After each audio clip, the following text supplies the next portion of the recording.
বাড়িতে নানা ধরনের পোলাও আমরা বানিয়েই থাকি। আজ বানাবো একটু ভিন্ন ধরনের পোলাও, যা আপনি স্কুল, কলেজ, অফিসের লাঞ্চ বক্স বা বাড়িতে ডিনারে বানাতে পারেন, যা এক কথায় ওয়ান পট মিল। আজ বানাবো কাবুলি চানার পোলাও। নমস্কার বন্ধুরা, অ্যাপেটাইটের আরেকটি নতুন পর্বে আপনাদের সাদর আমন্ত্রণ। তাহলে চলুন শুরু করা যাক। প্রথমে একটি পাত্রে 3 বাটি বাসমতি চাল আমি নিয়ে নিয়েছি।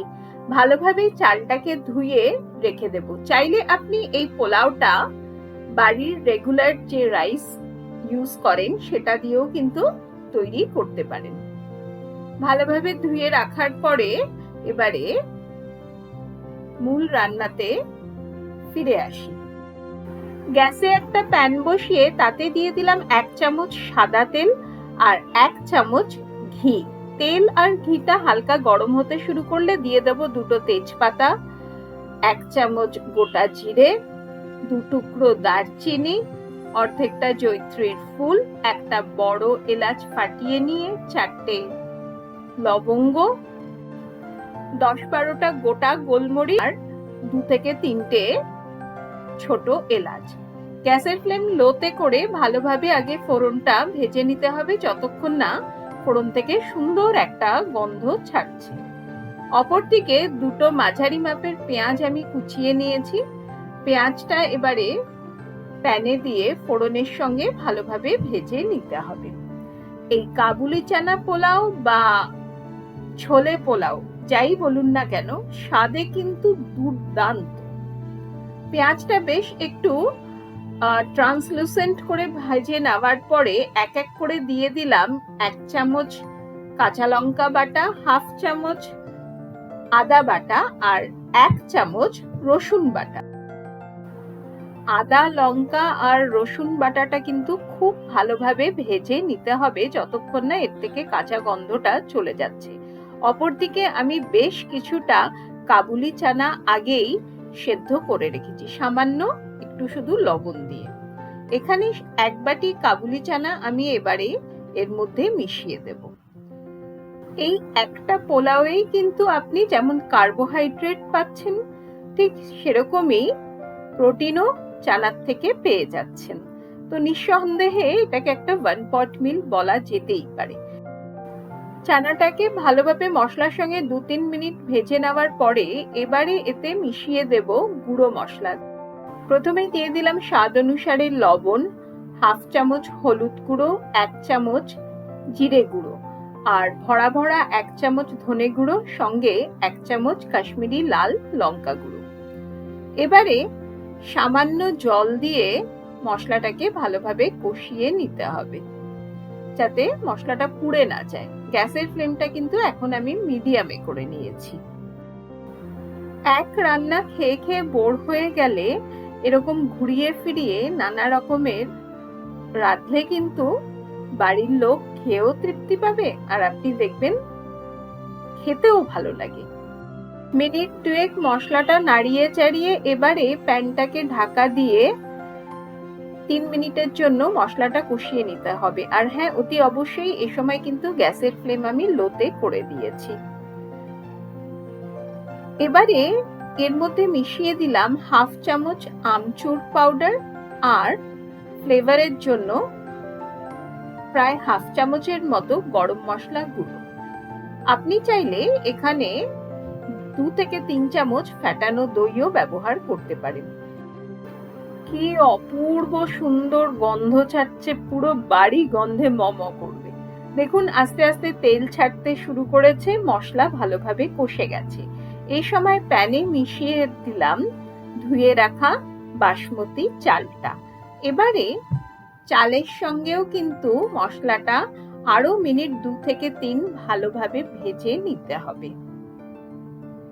অনেকদিন এরকম হয় যে বাড়িতে বেশি কিছু রাঁধতে ইচ্ছে করছে না, এমন একটা কিছু রাঁধি যেটা খেতেও ভালো লাগবে আবার বেশ তাড়াতাড়ি হয়েও যাবে। এই পোলাও কিন্তু এমনিতে শুধু মুখেই খাওয়া যায়, বা আপনি চাইলে এর সঙ্গে রায়তা, স্যালাড বা যে কোনো ধরনের চাটনি সার্ভ করতে পারেন। ভালোভাবে চালটা ভেজে নেওয়ার পর একটা বড় মাপের টমেটোকে কুচিয়ে প্যানে দিয়ে দেব। পোলাও ঝরঝরে করার জন্য চালটা খুব ভালোভাবে মশলার সঙ্গে ভেজে নেওয়াটা অত্যন্ত জরুরি। তাই এখানে কিন্তু একটু সময় ধরে চালটাকে ভেজে নিতে হবে। সমস্ত কিছু ভালোভাবে মিশিয়ে নেওয়ার পরে এবারে দিয়ে দেব জল। 3 কাপ আমি চাল নিয়েছি, তাই এখানে আমি 7 কাপ জল ব্যবহার করব। মানে রেশিওটা হবে যে বাটি বা কাপ বা গ্লাস দিয়ে চাল মাপবেন তার ডাবল প্লাস 1। এই মাপটা মনে রেখে আপনি পোলাওটা বানাবেন। জল দেওয়ার পরে একটু মিশিয়ে নিয়ে এবারে ঢাকা দিয়ে ঘড়ি ধরে মিনিট 4 ফুটিয়ে নিতে হবে। গ্যাসের ফ্লেম কিন্তু এখন লো টু মিডিয়ামে আছে। জল অনেকটাই টেনে গেছে। এই সময় একটু রাইসটাকে নাড়িয়ে চাড়িয়ে দিতে হবে, না তো আবার নিচে ধরে যেতে পারে। একটু চেক করে নিচ্ছি কেমন সেদ্ধ হয়েছে চাল। বাসমতি রাইস তো খুব বেশি সময় কিন্তু লাগবে না সেদ্ধ হতে। হয়ে এসেছে প্রায় 70% এর মতো। আরো মিনিট 2 কিন্তু আমাকে ঢাকা দিয়ে এটাকে সেদ্ধ করে নিতে হবে। এই সময় কিন্তু আমি গ্যাসের ফ্লেম একদম লোতে করে দিয়েছি। ঢাকা খুলে এবার পোলাওটাকে একটু নাড়িয়ে চাড়িয়ে দিচ্ছি। দেখেই বুঝতে পারছেন কি সুন্দর ঝরঝরে পোলাও তৈরি হয়ে গেছে। দিয়ে দিলাম 3টা চেরা কাঁচা লঙ্কা আর অর্ধেকটা লেবুর রস। স্বাদটাকে ব্যালেন্স করার জন্য এবারে দিয়ে দেব সামান্য চিনি। সবকিছু আবার ভালোভাবে মিশিয়ে নিচ্ছি। এই সময় যদি দেখেন যে পোলাওটাতে একটু জল জল ভাব আছে, চিন্তা করার কোনোই কারণ নেই। ভাপে থেকে কিন্তু এই জল ভাবটা একদম টেনে যাবে। হালকা হাতে ভালোভাবে পোলাওটা মিশিয়ে নেওয়ার পরে এবারে আপনাদের দেখিয়ে দিচ্ছি রাইসটা কেমন সেদ্ধ হয়েছে। একদম পারফেক্ট রাইস সেদ্ধ হয়ে গেছে। এবারে পোলাওটাকে আরো ফ্লেভারফুল আর একদম দোকানের মতো করার জন্য ওপর থেকে দিয়ে দিলাম 2 চামচ কেওড়া জল।